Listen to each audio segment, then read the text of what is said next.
ready? We're going. Oh, are we? Oh, already? Oh. Wow. I haven't been talking to the mic. Here we are. No, you're allowed to talk. You're allowed to do whatever you want. I know, but like the point of being adorable on the what about the behind the scenes is that like it's like content for like Instagram and Behind the stuff. scenes. But Dare I then, say like, a now you can't- Patreon if we had one. Yeah, well now you can't use it because my mic was No, that's a lovely candid moment. true. You're like, well, you immediately went into... Yeah, well you have an I've got amazing to producer. podcast. I mean, that was so seamless. I'm so happy to be here. Yeah, Merlin, you're the producer today. Man, I guess so. got big shoes to fill. Got big shows to share. Normally our producer is a lovely person called Claire. She is currently at Edinburgh Pride. Oh, good. I did see. And I famously don't care for the gays. So I insisted book a podcast whilst that's going on. Yeah, exactly. No business of me being there whatsoever. Yeah, and I told Julian I would only do podcasts that were booked during Edinburgh Pride. Yeah. And I know you asked, I am unvaccinated. Oh, me too. Yeah, great. Yeah, great. Lovely. Great. And no masks. None. Yeah. Merlin is topless, actually. Yeah. So, yeah. Very Yeah. good. I mean, conversation's already flowing, but I will introduce everyone officially to another episode of I've Had a Rosé, Let's Talk About Feelings, the show where me and a wonderful guest enjoy a beverage of their choice, talk about something that they care about, and we see if it connects their feelings in any way. You'll have already correctly identified because they're already here, and their name will probably be in the title somewhere. Welcome today's guest, the wonderful Abby Govindan. Hi, I'm so happy to be here. You are happy to be here, given that you only just got to Edinburgh An hour ago. Yeah. And you were like, get me on that pod. Yeah. It's a commitment to podcasting that I think we should all be concerned. Yeah, exactly. Also, but- my throat is shot, but I'm like, get me on that podcast. I'm a yapper. Get me on that pod. Yeah. So we have made you a backup tea. Yeah. Today's drink is sort of for display purposes only, but we'll get to that in a second. You've been to Edinburgh before. Mm-hmm. What do you think of Edinburgh? Do you like it? I think this is a very beautiful city. It is, isn't it? Did a limited run of my old show last year at the Fringe.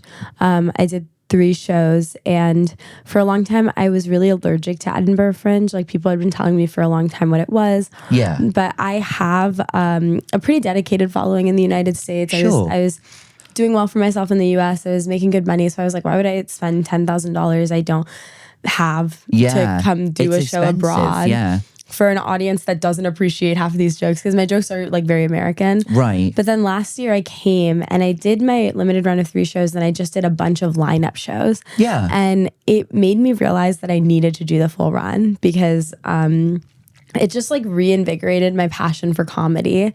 So like for the first time in years, I was performing to audiences of like 1 or 2 people. Yep.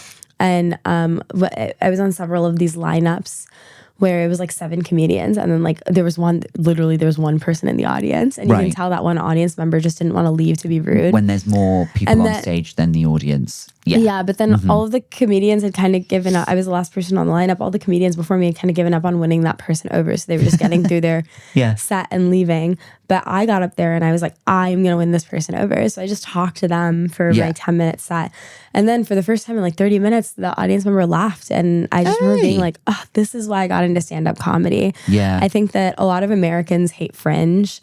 Really? I always wonder what the perception of Edinburgh Fringe is to people who No, a lot aren't of in the Americans UK. love. Oh yeah, a lot of Americans love Fringe, but I think that stand-up is so different in the US versus the UK. In the UK, it's very theatrical. So like my director is Tom Clarkson, and he does a big Fringe show called Mr. Thing. And like I saw Mr. Thing and I fell in love with the way him and his co-host Owen's minds work. Yeah. And I wanted to make my show more fringy. So I asked them if they would chase them down and held a gun to their head and made them direct essentially. But the one thing that I butt heads with Tom about the most is he's like, there could be more cues here. He's so like UK theater. So it's not just stand-up, it's like, no, this is like a Fringe show, like, has he's like, to be let's like a have spectacle. Yeah, he's like, let's have a background music, let's have stuff on the screen. And I'm like, shut up, this is a stand-up show. Like, but so we're just, it's a lot of push and pull of meeting each other in the middle of like, he's conceding that I'm an American stand-up and I'm conceding that I asked him to join because this is a Fringe show and I want to make it more theatrical. Yeah. But, you know, I talk to a lot of Americans, like, I would say it goes 50-50 because in America, a lot of stand-up is just getting on stage with a mic. Yes. Right? Nothing else. Yeah. And doing an hour of jokes. And I am a storytelling stand-up comedian. Sure. Which isn't very common in the United States. Is it not? No, but it's very par for the course here. Yeah, I'd say we have a lot of storytelling. In a club set, you could get away with telling like a 10-minute story if you wanted to, as long as it's got the beats along the way and the punchlines. Of course. But yeah, and that's why I was in London for 2 months in November and December writing my new show, because it was a lot easier to find other storytellers to consult with as opposed to in the United States. I suppose getting inspiration from them as well. Yeah. Getting inspiration. I mean, I went to a lot of shows and then I immediately DM'd the comedians being like, hey, can I hire you to consult on my show? Like watch it once, give me feedback, or come on as a regular contributor, like what have you. And I put together this amazing team of people that really believe in me, who I believe in. Yeah. But anyway, this is a long-winded way of saying, like, I think stand-up is very different in the US and the UK. Can I ask, what is the perception of British stand-up by Americans outside of the Fringe, just like in general? I mean, I think that we all think that British comedy like starts and ends with like Ricky Gervais. Okay. We love him. I shouldn't say we because I'm a stand-up comedian, so obviously I'm familiar with a lot of comedians.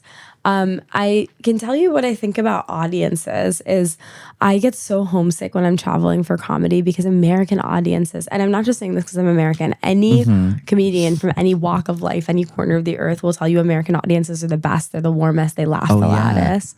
And so coming to London and like having to like in the Fringe, something that happened to me last year so much is like it'll be like these buttoned up people in their like 50s and 60s in the front row. Well, they're the ones who have all of the money to come to the Fringe.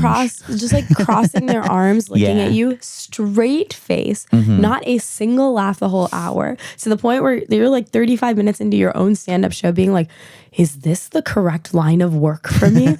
Should I reconsider? Should I be at a desk job? Did I accidentally write an hour of poetry? Yeah. Oh, it's on me. I forgot to write the punchline. And that same person who will not have even cracked an inch of a smile will come up to you afterwards and be like, best show I've ever seen in my entire life. And I'm like, what the fuck are you talking about? We do get that a lot. Yeah. You guys are very like cerebral enjoyers. Well, I'm like, laughter would help. Do you ever have to, when the host goes on in an American comedy club, do they have to remind people that they have to laugh? No. Because sometimes you'll do a show here and if the audience is like quiet, you'll have to remind them that like if you're enjoying yourself, we can't hear a smile. So you have to tell them, no, laugh out loud. Even if like somebody's laughing and then they sort of like try and stifle it with their hand. You go like, no, you let it out here. You guys, I know that British people find Americans very like obnoxious, but I find British people very like self-conscious. I'm like, why are you? Yeah. Like, why are you? Like, I was hanging out with my British friend and we were climbing up the stairs to his apartment and he was like, you climb stairs really loudly. And I was like, why are you making me self-conscious of things I wouldn't even think to be self-conscious I've never about? thought of that. I think British people just have a tendency to just be embarrassed by anything everything they do.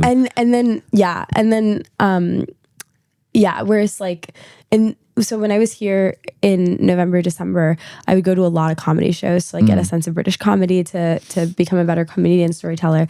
And I would always be even if I was one of like 100, 200 people in a room, I would always be the loudest laugher. But I wasn't like forcing myself to laugh loudly. Like when something is very inherently funny, I just naturally laugh.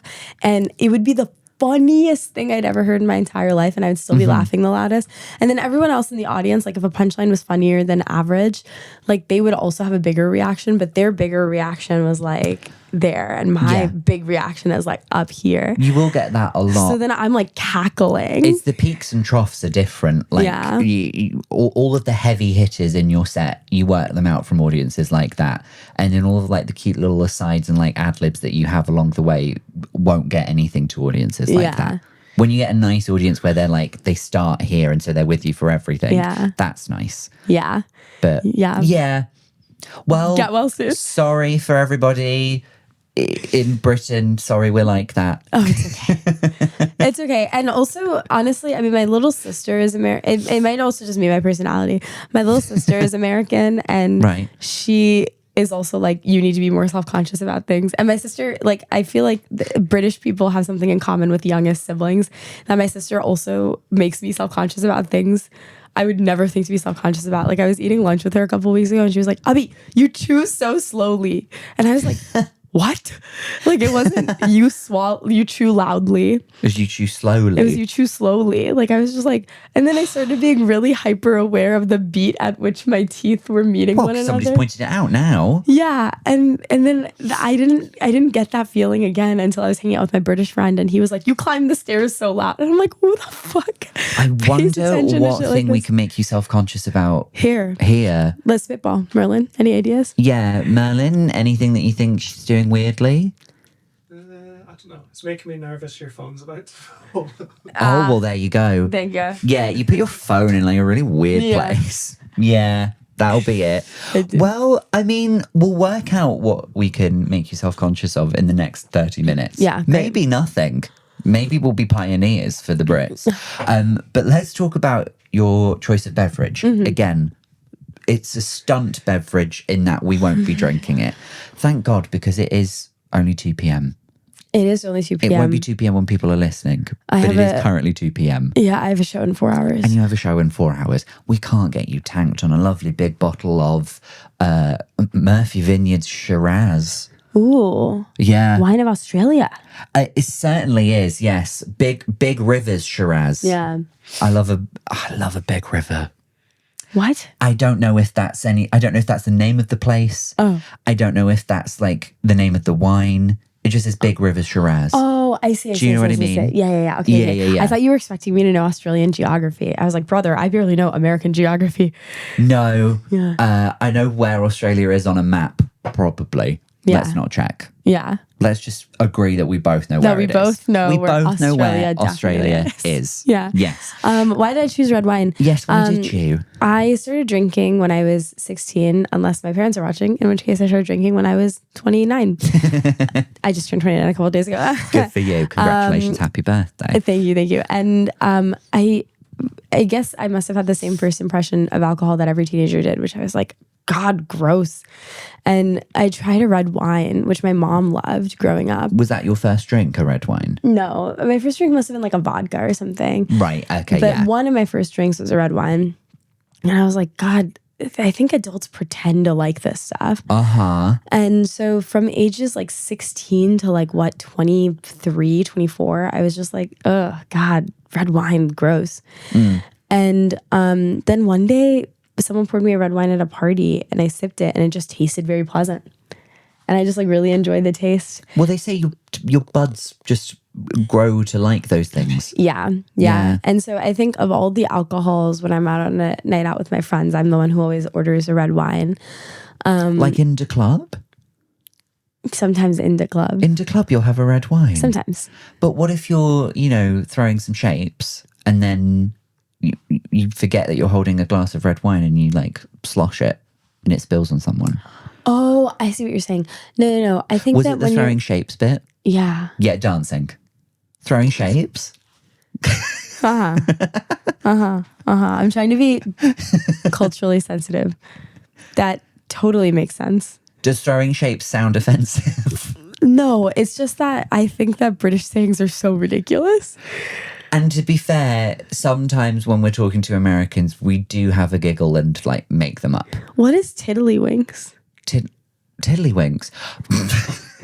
That is a real thing. Yeah. Tiddlywinks is a game. I don't know the exact rules, and I don't know why I'm looking at. Have you ever played Tiddlywinks? Nah. What did you play when you were growing up? But probably Beyblade, backgammon. I don't know. Tiddlywinks. Backgammon. I haven't invented backgammon. That's a game with like dice. I know it sounds familiar, but folds. Anyway. I've seen people play it in America, but you're saying it in your British accent. Now it suddenly sounds very British. Backgammon. Tiddlywinks is. The more I say it, the more I think, what the fuck is wrong with our country? It's like I think it's played on like a little board where there's like a hole in the middle, and you have little counters scattered across the thing, and you have to sort of like. If you imagine a counter there and then another counter that you're holding, you have to press it down on the edge of the counter to make it bounce forward And No, you're trying nothing makes sense. Right, okay. Yeah, I appreciate you trying though. It's a game What's with a plonker? a plonker. A plonker is a silly person. What about a twat? Same, but more vulgar. I believe in you say twat. Twat. Twat and twat. We don't say it at all. What? Twat? Is that a twat, not a... sorry, that is quite crass, but like I don't know. a woman's business. I don't know. I thought a twat is like... And I was just going around calling people nonces. And that is paedophiles, unfortunately. But the thing is, it feels like a meme of like when everyone else says it, everyone's on board. And the moment I say it, everyone falls silent. Yeah, if you're the only person in the room who doesn't understand the word nonce. I just thought I was using it in the correct term. Like people, like all my friends, we'd be hanging out with my British friends, and then they'd be like, "Oh, he's such a nonce," and everyone would be like, "Yeah, fuck that guy, he's such a nonce." So I thought it meant like a fucking annoying person. I mean, and then I'd be like, "Oh, and this other comedian's such a nonce," and then everyone would fall silent, and I'd be like, if you hear it in that context, it does sound like an annoying person, and I think sometimes you can use it that way. But nonce is just shorthand for paedophile, because I think that's the other thing that Americans say about British comedy is we love jokes about paedophiles. Yeah. We should probably do more to stop the paedophiles, but then how would we make the jokes? But then how would you make the jokes? How would you make the jokes? Yeah. One time I did convince somebody that a can of soda, in the UK we call it a tinny can of bubbly wonk. And they ran with it for a little bit. That sounds like something I'd believe, honestly. Yeah. I've never had to explain tiddlywinks to somebody, and I'm embarrassed that I couldn't do it to completion, but oh well. A meme in the United States is that like the train stations in the UK just sound fake to us. They sound fake to us too. Yeah. Because there are some, there's some that you only ever pass through. Piddlington. Piddlington. East, West, Worcestershire. Worcestershire. There are some real ones where like you never actually stop. Hill. Tooting is real. Yeah. Newton Abbot is a real one, but you never visit Newton Abbot. You go through Cockfosters. Cockfosters. Big deal. When you move to London for the first time and you find out that the last stop on one of the lines is Cockfosters. Yeah. That's a bit of fun. It's a bit of fun. But I felt like I was in an episode of 30 Rock where I just looked up, and for the first time I was on a train, I looked up and I was hearing all the train stations, and I was wondering if anyone else could hear how ridiculous they sound. We love 30 Rock here, and we think Tina Fey's like the best writer ever, so we just had her name all of the tube stops. That makes a lot of sense. Yeah, so that's why they sound like that. Yeah. Sorry. So with red wine, you're in the club and you'll have a red wine in the club. Like in a cup, in a glass, in one of those rounded glasses, without the stem. And then for if you're dancing, you don't take it out on the dance floor. But if you do take it out on the dance floor, you just drink it enough so that you can If you have to, the DJ says you have to put your hands up. Yeah, exactly. Then you can. Yeah. Yeah. Yeah. So you have a taste for red wine now. Mm-hmm. And when you drink it, how does it make you feel? Do you feel classy when you have a red wine? I do. I feel classy if I have red wine. I think it also hits me the perfect amount. 2 shots of vodka hit you like a train wrack, but 2 glasses of red wine, you're like, Oh. Yeah. Red wine drunk is you feel like a mother different. of 2 that's misbehaving, you know? But do you think different alcohols get you different types of drunk? Great question. Because red wine drunk is one thing, but I would also say white wine drunk is a different thing. Prosecco drunk is another thing entirely. I guess so. I've never thought of it. If you've had the chance to go to a Wetherspoons? Yeah. Yeah. Have you had a pitcher? No. Oh, so that's what we would drink when I was at uni. You go to the Wetherspoons, you have a pitcher of woo woo. I heard it too then, and I was like, this is one of those tinny cans of bubbly wonk. It's a tinny can of bubbly wonk. It really could be. It's a very bright colour, and you don't really know what's in it. It's mostly probably vodka and alco pops. Yeah. Is it? Wine coolers, I think, is the equivalent. It's an alcoholic drink, but it's only got a unit ish. Yeah. In it. Okay. So they're very popular with younger people. Oh, cool. Yeah. I will go to Weatherspoons and order a woo woo. You have to order the picture though, even if you're by yourself. A picture of woo woo. A picture of woo woo. Yeah. Yeah. So anyway, with the red wine, like I just one day like tasted it and I was like, this is really good. And I feel really classy when I drink it. And it like goes with any occasion. Like if you're going out to the club or if you're like at a book club or if you're doing a wine and cheese night with your friends. So I really enjoy it. And I'm a big fan of the Bay Area in the United States. It's San Francisco. Right, and then an hour north of San Francisco is Napa Valley, where most of the wine Very in the country famous is produced. wine place. Yeah. Yeah. And so every time I go to the Bay Area for shows, I try to stop by Napa Valley and do the wine tours. And so just a big fan. Just a big fan. Shout out to red wine. Shout out to red wine. If anything, this is my gift to you. My gift to you is not opening it, so you guys can enjoy it later. I did not buy it. This came from the club. I assume it would just go back to the bar. Yeah. Probably. Yeah. Yeah. So nice. Thank you, Monkey Barrel. Yeah. Hey, they look after people here. They do. They really do. Yeah. There isn't a segue to get to your topic from there. I was going to say, speaking of looking after people and maybe not doing that, let's talk about your chosen topic.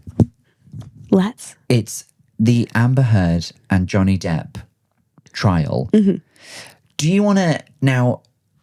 Am I correct in saying, was it a defamation trial? It was a defamation trial. And it was this thing that got like very highly publicized. We got a lot of content of it over here, but obviously it was all happening in America with Americans. You probably got a lot more exposure to it than we did. We probably got a social media filtered. Yeah, I think everyone got about the correct exposure to it. Or not correct, like the same amount of exposure. Right. The reason that I am really passionate about that trial is because I feel like it kind of started the downfall of modern society as we know it. Really? You think that's the pin? Well, if we have to go back, I would say it was probably Gamergate, which we don't even have time to get into now. Oh, but I wish we did. I know. Yeah, Gamergate. So, Gamergate was like this backlash to a lot of gaming journalists, specifically women. Yeah, female gaming journalists saying that they wish there was more diversity in gaming.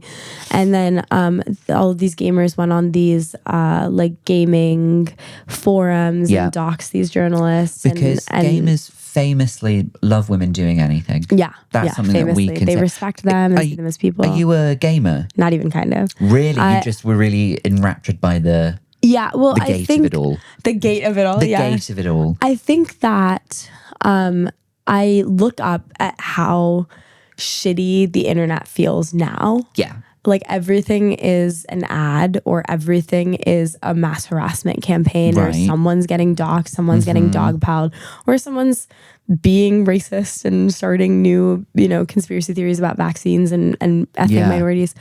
And singularly, if there's one reason or one causality that we would have to pinpoint to, it would probably be Gamergate, because Gamergate kind of normalized this. If you disagree with someone, then like this mass harassment campaign is okay. Yeah. And because it's also not to interrupt, because it's on the internet and because like there are so many quick and easy ways to like make someone look terrible on the internet. Yeah. So if you like that one of those female journalist, you could go to like her personal blog and then like leave a bunch of comments. Or if there's like a game where like God forbid they've made the main character a woman when before it was a man, you can just like downvote it on Steam and give it a negative review even if you've not really played it. Review bombing. bombing. The Gamergate mainly took place on 4chan and 8chan and all of these. All the chans. The forums that aren't monetized. But Gamergate is kind of the predecessor of what happened to Amber Heard during the Johnny Depp Amber Heard trial. Yeah. And kind of a large part of the reason everything sucks now is because of the Johnny Depp Amber Heard trial. I think that we had a really good moment to look at how domestic violence victims are treated in the public eye and kind of reconcile that with the way that we treat women. Yeah. Or we could fall deeper into this rabbit hole of just letting our attention span be on sale to the highest bidder. And it ended up very much being the latter. Right. So I'll give a little bit more context. So I forget what year they got together, but Johnny Depp and Amber Heard get together when she's about 24 and he's, I want to say 42. And how do we feel about that age difference? I mean, they're both consenting adults. They are. That being said, 24 and 42, quite a difference. And I think when it's the man that's the older one as well. Yeah. I just feel iffy. Icky. Yeah, I agree. I totally agree. I mean, obviously in this case, it really did not work in Amber Heard's favor at all. No. But I think that even starting with the facts, which is Amber Heard was a very up and coming actress. Yeah. She had just started being invited to the Met Gala. She was the lead of Aquaman. Yes. And but she was very up and coming, and Johnny Depp was this very established actor with several franchises under his belt. Yeah. So already, if we're looking at those numbers, she's up and coming. She is very famous. She's up and coming, and he's established, and he's an industry titan. And she's 24, and he's about 42 when they get together. I may have those numbers wrong, and they're definitely. No, but like, if there are any rough. Johnny Depp super fans, they're gonna be like, oh, so many Johnny Depp super fans watch this pod. Yeah, Literally every other guest you always would be chooses surprised. Pirate of the Caribbean as their topic. Listen, you're making a joke. You would be surprised. Like, these are things that I casually just bring up, and even the most normal of people will be like, "Oh yeah, didn't she shit in his bed?" And I'll be like, "No, what the fuck are you talking about?" Like you just said about like what's going to get the most eyeballs on it. Yeah, Obviously, someone talking about shitting in a bed, or the thing where she said about like a bee stung her dog or something, and then she just randomly started crying. With no context, obviously loads of people are going to watch that clip. Went, I mean, if we're talking about the dog stung by a bee, that clip went really, really viral. Yeah. She's sobbing in it, and she looks crazy hysterical. Yeah. It's like a 15-second clip. But if you look at the larger, like the context of it, she's explaining like, I was in this abusive relationship. He was beating me within an inch of my life. Yeah. I was already so worried for my life. And then one day I let the dog out so that the dog could go to use the bathroom in the backyard. And then my dog stepped on a bee, and then she burst out crying. And it was this like crescendo of like little, like big things in her life going wrong. And there's something as little as like her dog, an animal that can't communicate with her directly, being hurt. And that was just like another thing that she had to deal with. Exactly. Yeah. But it turned into this gigantic meme. So anyways, what happened is they divorced, and she was granted a restraining order in 2016. Again, these years might be a little bit wrong, but and when was the trial? Sorry, the trial was 2022. So the restraining order was 6 years before that. Yeah, so she wrote an op-ed, She wrote an op-ed like, I saw firsthand how institutions protect men accused of abuse. She didn't name Johnny Depp. He got fired from a bunch of shit. I mean, it was quite obvious it was about him. And so then The Guardian in the UK runs an article calling him a wife beater. Yeah. And he sues The Guardian, and I don't know if he sues The Guardian or the Daily Mail or Amber Heard, I don't know, something. Whoever reports it, she's brought into that trial, and everyone is like, she's gonna lose this trial. Like famously, or like famously, it's very hard to prove intention in the UK, like harder than it is in the US. So the burden of proof fell on the defense to say, yes, we have concrete evidence that Johnny Depp is a wife beater. And there were historically so many cases in the UK that were very similar in nature that just didn't go anywhere because the barrier for proof is so high. Super high. Yeah. But then they ruled in the newspaper in Amber Heard's favor. She came, she testified, and they said, she provided mountains and mountains of evidence. And they said, we have evidence that he for sure was a wife beater. They didn't force a retraction. So the fact that was the outcome of the UK trial, when famously the trials are harder to get a victory in here, kind of shows you, all of us, like how much mountains of evidence there were. Yeah. And so that that was the outcome of that trial. Yeah. Then in the United States, he sues Amber for defamation in the state of Virginia, and I forget under what legal precedent he did it in, but suing in the state of Virginia is a choice because it's easier to, like, defamation laws there are they differ state to state, do they? Yeah, burden of proof laws are a little bit laxer, so they definitely did it in a way that would benefit Johnny Depp's side the most. And then his lawyer, who is a very, very terrible dude. Leaked. Johnny Depp and Amber Heard both, when they felt the relationship going to the wayside, started recording their own conversations for evidence. This was a big thing as well. Yeah, and so obviously, like all of those things were supposed to be kept private until the case evidence. But Johnny Depp's first lawyer leaked the audio, and the audio that was leaked to the press was Amber Heard before the trial or during the trial? Before the trial, right? Okay. It was Amber Heard. They were trying to sway the public opinion. Yeah, of course. Yeah. It was Amber Heard saying, "Why don't you?" Like, what are you talking about? I wasn't beating you. I was punching you. Like, why don't you go ahead and tell the whole world, I, Johnny Depp, am a victim of domestic violence, and see who the fuck will believe you? Something along those lines is what she said. And this audio is leaked to the general public via TikTok, YouTubers. And by the way, the Tag, I think, media group, Melissa Nathan is the publicist who worked with Johnny Depp, and she also worked with Justin Baldoni. Foreshadowing. Wow. Yeah, and Jeffrey Epstein, another client. Big fan. Big fan. Who's your favorite of those three men? Leave a comment down below. Yeah. Well, the thing is, I have a lot of educated friends who were like, well, I think Justin Baldoni is in the right. I was like, you think the guy who hired Jeffrey Epstein's publicist is in the right? Yeah, no, that's the biggest tell. So anyway, they have this whole like roster of YouTubers, TikTokers that they're just like sending talking points to. And these people will post on social media like, this is why Amber Heard is guilty. This is why they brief all of the people who are making the TikToks, doing the commentary, which for a lot of people, that's how they engage with what's happening in the trial. Yes. Like, I understand this person, so I'll listen to what they say. Yeah. And so this audio is leaked, but the larger context of it is Johnny Depp being like, stop beating me, like you're out of control. And she said, I'm just defending myself, essentially. Right. Yeah. And then what she said is, I have mountains of evidence. I have pictures of like you beating me within an inch of my life. My therapist hears me fearing for my life. My friends, my family see me showing up with bruises all the time. I have so much evidence that this is an abusive relationship. So yeah, why don't you go ahead and you tell the public, I, Johnny Depp, am a victim of domestic violence, and you see who believes you.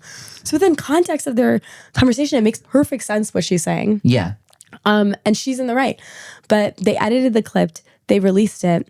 I think Adam was the name of the first lawyer. He gets dismissed from the case for leaking private information, private evidence. Which makes sense. But the damage has been done. The damage has been done. It goes immensely viral. And everyone is now convinced that Amber Heard is the abuser. Right. And that was like... was the trial itself, it was defamation again for the same thing that he had been labelled a wife beater. But he's just doing it He's suing her because he was let go from the Pirates franchise. He was let go from his Dior contract. A Dior contract, by the way, that has since been renewed. He's fine. Right. Well, that's the thing. Even if they get cancelled, it's not really... It's never really. Louis C.K. is still gigging and perfectly fine. Yeah. Yeah. And so... all of these things happen, and what Tag or Melissa Nathan and his other publicists figure out pretty quickly is that the social media they can use to their advantage. Absolutely. So now they're in direct contact with a bunch of YouTubers, and there's some YouTubers who are posting 10, 20 videos a day about the Amber Heard Johnny Depp trial. Yeah. And many of them have gone completely psychotic. So she's like on the stand, she's sobbing, right? Yeah. And she has like all these tissues. And then she's like sobbing in one clip that went really viral. She's sobbing, she blows her nose, then she like recomposes herself and answers a question asked on the stand. And then all these YouTubers were like, she has cocaine in the napkin. Oh, so you're like conspiracy theories are starting. Yeah, they're conspiracy theories, but they're being spoken as if they're true As facts. if they're facts. Yeah. And then what happens is these videos get a lot of engagement. So TikTok and YouTube figure out that if they just start pushing these videos to anyone and everyone, so you don't even have to actively go looking for this content for it to be shown to you. Of course, yeah. And then the YouTubers and the TikTokers are making lots of money from all the views and the comments. And of course, YouTube and TikTok themselves are making lots of views or money from the engagement. They monetize anything. They monetize everything. Yeah. So now this is a mass hysteria misinformation campaign that is going on. And it impacts the outcome of the trial because a jury in the United States is supposed to be 12 unbiased, a jury of your peers. And there is, since the verdict came out in Johnny Depp's favor in the Virginia trial, there have been several, like points of evidence that the jurors were not as unbiased as they testified that they would have been. Like one juror, for example, like a friend of the juror leaked that his wife was texting him every day being like, you got to throw that bitch in jail. By the way, Amber Heard was never up for jail. They were never going to send her to prison. What was it when she was the defendant of this trial? Yes. So what was it that she ended up... Because Johnny Depp won the case. Yeah, so the burden of proof on her side is that she was telling the truth. Yeah. But the burden of proof on his side is that her telling the truth, he wasn't even necessarily saying she's lying. He's saying her saying that I did all of that had a negative impact on my life. Right. And that was very easy to prove. Yeah. That was very, very easy to prove. And the judge ruled mostly in his favor, being like, yeah, you lost a lot of money because she wrote this op-ed. But she wrote the op-ed because it happened. And she has every right to do that. And she has every right to do that. But then that set the legal precedent of, like, you no longer have to, like, I'm not a legal expert. I've done a lot of research about this case because I talk about internet misinformation campaigns in my new show. Right, okay. So definitely do your own research about this. But kind of my understanding of it, the legal precedent that has now been set is you no longer have to say, I didn't do the crime you're accusing me of. All you have to do is say, you accusing me of that is losing me like good you public telling good faith. Everyone what I did is a bad look for me. Yeah, and that's exactly what Justin Baldoni tried to do to Blake Lively. He got ahead of the story when he found out that she had filed a sexual harassment complaint and she had gathered a bunch of testimony from other women who had worked on the set of It Ends With Us. And so he tried to get ahead of the story, hired Melissa Nathan, and it did not go as well for him because the entire public was on his side. I mean, I don't know if you guys saw those YouTube videos, but it's all like millennial women being like, Blake Lively fell in love with Justin Baldoni. Like, keep in mind, Blake Lively is married to Ryan Reynolds, one of the hottest guys in Hollywood. Yeah. Okay. And Justin Baldoni looks like the guy who like sits too close to you on the bus. Like his man bun, his man bun just doesn't work. Like I hate him. And I'm like, and Blake Lively was like she is the arguably was in the Gossip Girl. Okay, her whole character in Gossip Girl is that like she was so beautiful and charismatic that like everything worked out perfectly for her. Yeah. Like you are not able to do that if you're not perfect. Or like in the sense that like she's just like this ephemeral, charismatic, talented woman. Yeah. And that just goes to show. And Justin Baldoni was nowhere near as famous as her when all of this went down. And the entire public still sided with him. That just kind of goes to show like how little it takes for the public to decide they don't like you as a woman. There's a thing that happens with reality shows where, if you ever watch like Love Island or something like that, that sometimes I'll watch shows like that or Big Brother, just people in a building of some kind and you watch how they interact and you'll watch something and from like I don't know how else to say it, like a social justice point of view, like if it's a man being sexist to a woman or someone very clearly being racist to another person or transphobic, whatever, you'll see it and go like, that is awful, they're going to get voted out next. And then they don't. And then you go to social media, TikTok or whatever, and you look at comments and go like, am I insane? Do people not agree with me? Did I not see what I just saw? And then everyone will agree with you and you think, well, where could it be? And then you go to Facebook and then Facebook is filled with what we call the Facebook mums, and the Facebook mums have the kind of energy that you're describing where it's just like, oh, he's a lovely boy. Oh, he's a lovely boy, and like maybe he was a bit naive, but that doesn't mean that he shouldn't have a future. We shouldn't take his career from him or anything like that. It's that kind of energy, and they find it very easy to, I think, project a lot onto like a man like that. Like, I don't know. Well, famously, Justin Baldoni tried to pull a Johnny Depp, but he doesn't have nearly as big of a fan base. Doesn't have the clout. Or like any sort of franchise under his. Johnny Depp was is so ugly and so audacious. I don't but at even least he know- had the Pirates of the Caribbean thing. Well, yeah. Everyone was fucking obsessed with Jack Sparrow. What do we know Justin Baldoni from? Well, that's the thing. I now know him not even from the film that they did together that it's all started from. I know him because of the trial. Yeah. I don't know him from anything else. I couldn't tell you a single thing he's been in. That's all. Hopefully he never has a career again. I mean, on another film that he worked on, he was sued for racial discrimination by a black employee who felt that he was hired, tokenized, and then fired when he like complained about feeling tokenized. So he's just like not a good dude. And a court ruled like a couple of weeks ago that Justin Baldoni would have to pay all of Blake Lively's legal fees. So it really didn't work out for him. Yeah. It really did not work out for him the way that it worked out for Johnny Depp. Yeah.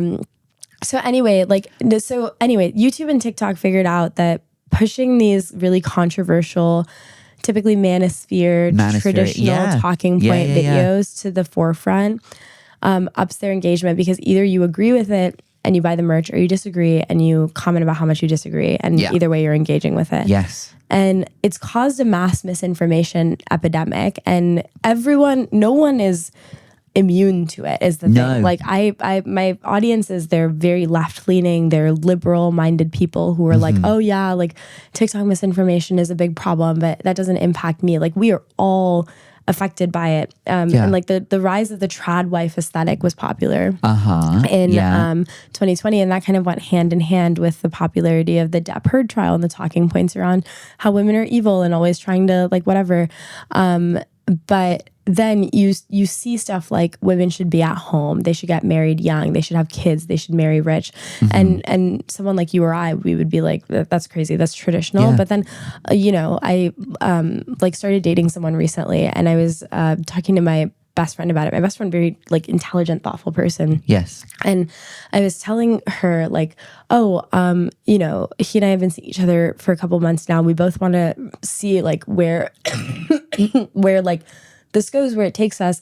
And she goes, well, a man knows if he wants to marry a woman within the first 3 dates. And I was like, what the fuck are you talking about? Very weird rules that we all heard. And on TikTok, it's it's like the 3-box theory is another one I saw on TikTok, which is like men meet you, they put you in a box. Like men meet every straight men put every woman they meet in a box. Like either I'm gonna fuck you, I'm gonna date you, or you're gonna be my friend.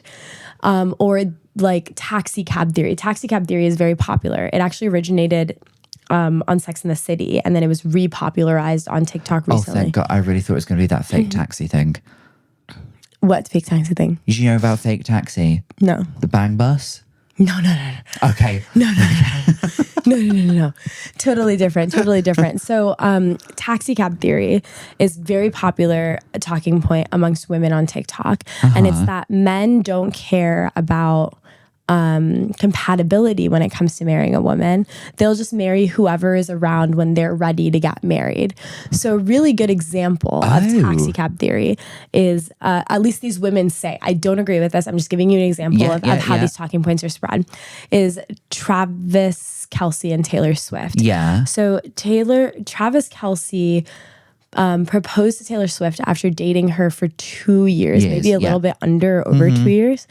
And Travis Kelce was formerly in a relationship with Kayla Nicole. Some people speculate about 5 years. Okay. And Taylor Swift was formerly in a relationship with Joe Alwyn for about 7 or 8 years. Right. And neither of those relationships ended in marriage. And so what people were online tweeting was like, see, Kayla like made a clown of herself waiting 5 years for a ring when like he proposed 2 years into his relationship with Taylor, when men know they know. And same with like Joe Alwyn and Taylor Swift. They're like, oh, Joe was never gonna marry her, like he dated her for 7 years, blah blah blah.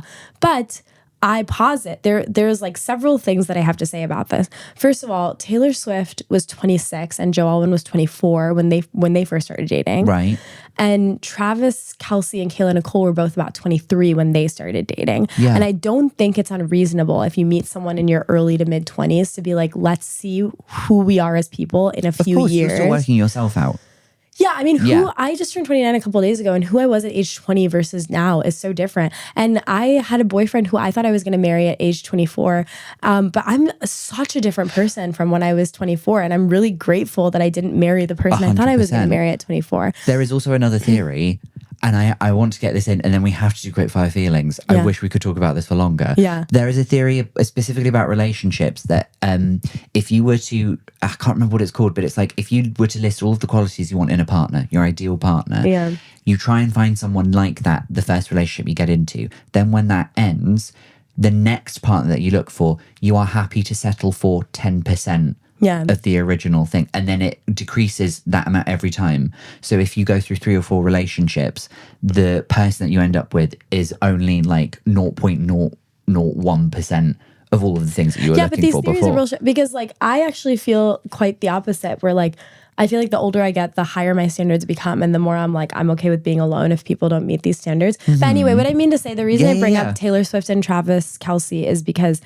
I don't think it's unreasonable to, when you meet someone when you're younger, to be like, let's see how this plays out for a few years longer. Whereas Travis Kelce and Taylor Swift were both 33 or 34 when they got together. Right. And when you're that age, you know more clearly what you want. So if after 2 years you're like, let's get married, that makes a lot more sense than doing that at age 23. But people online turned it around to make it a negative talking point about Taylor Swift and Travis's ex Kayla, to be like, Kayla wasn't wife material, Taylor wasn't wife material to Joe. And I'm like, not everything is about wife material. And then a second thing, right? When you spend a lot of time in a relationship where you're like content but not happy, where you're making a lot of compromises, like you're in a 7-year relationship and you're like, I don't know if I'm ready for marriage in this relationship yet, but I keep trying to want to make it work. Then you're in this relationship for 7 years, and then you get out and then you meet someone new. Wouldn't it make sense that you're more certain of what you're willing to compromise and not willing to compromise on? And therefore you meet someone new, you're likely to be more compatible with them because you're less willing to compromise, and then maybe you're more ready for marriage sooner. But a lot of these women, like and I don't mean to talk about them in a misogynistic way. I think no, but that's what the conversation becomes a lot of the time. I know, but I think dating is miserable. But I think also women drive themselves crazy trying to pathologize the behavior of men, because men are mean to us when they're dating. They'll break up with you out of nowhere after 7 years. Then they'll go and marry a girl they met in 6 months. That sucks. It sucks, and you're out of control in that situation, and you feel like you want to have some sort of control. So then you turn to TikTok and someone's telling you about taxi cab theory. You're like, he never cared that we were compatible. He just wants to marry whoever he wants to marry when he's ready. But the thing is, that's not what it is at all. I think that like all women, myself included, everyone, we need to accept that like dating is complex, that it's like two people trying to make it work. And statistically, it is very unlikely that, marriage is going to happen for any individual person, because it takes like almost near perfection to choose to commit to someone for the rest of your life. 100%. And just accepting that and being like, there are some things I'll never know, I'll never understand. That doesn't take away from how much I loved my ex-boyfriend, even if he chooses to marry someone really quickly after meeting me. And I think that would move us as a species, as a gender, a lot more forward, as opposed to being like, men are these animalistic, like, oh, they'll just marry whoever's around when they want to get married. Right. Oh, they put women into boxes. That does all of us a disservice. So all of this combined together is the reason that the internet sucks now. Thank you. I felt like I would... did you say that's like a big influence on your show at the Fringe? Yeah, I'll come see that. Please do. Yeah, I think that'd be fun. I'd love to have you. I have one last thing to do with you, which is quickfire feelings. Yeah. I have 5 random things, and you just need to tell me how they make you feel. Yeah. Almost none of them are related to anything that we just talked about. Totally fine. How do you feel about dark chocolate? I love dark chocolate, but it can't be too dark. Okay. Like it has to be like I love 80% dark chocolate. Okay. I was going to say 70, so like there's a touch of something. Okay, fair enough. How do you feel about wigs? I would never wear one because I feel like my hair is like too crazy to like get under a wig. You don't need one. But I love when other people wear them. Right. Yeah. Men and women? Men and women. Oh yeah. Right. I love a good drag wig. Yeah. Yeah. And a toupee? And a toupee. And a toupee. Yeah. How do you feel about football, parentheses, I guess soccer? Love soccer. Right. Yeah. Love football. Rooting for Mexico in the World Cup. Rooting for Mexico? I'm from Texas. So... Oh, is there a big... Oh, right. Okay, that makes sense. Texas is right next to Mexico. Yeah, of course, yes. How do you feel about the font Calibri? Clean. Sans serif, Clean, right? crisp. Yeah. Yeah. Mm-hmm. And finally, how do you feel about wicker, the material? I hate it. Hate it. It's like the rug, the like ropey. you make a basket out of it. Yeah. Or burn Nicolas Cage in it. Oh, like a basket is nice. I guess it depends on the context. Like if it's a wicker blanket, I'll kill myself. But if I'm weaving a nice...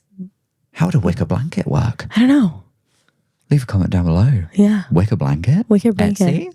I don't wicker know. T-shirt? I hate. That would be very wicker rigid. basket. But starchy. Basket for a date. Picnic date. Cute. Front of a bike. Yeah. Yeah. Lovely.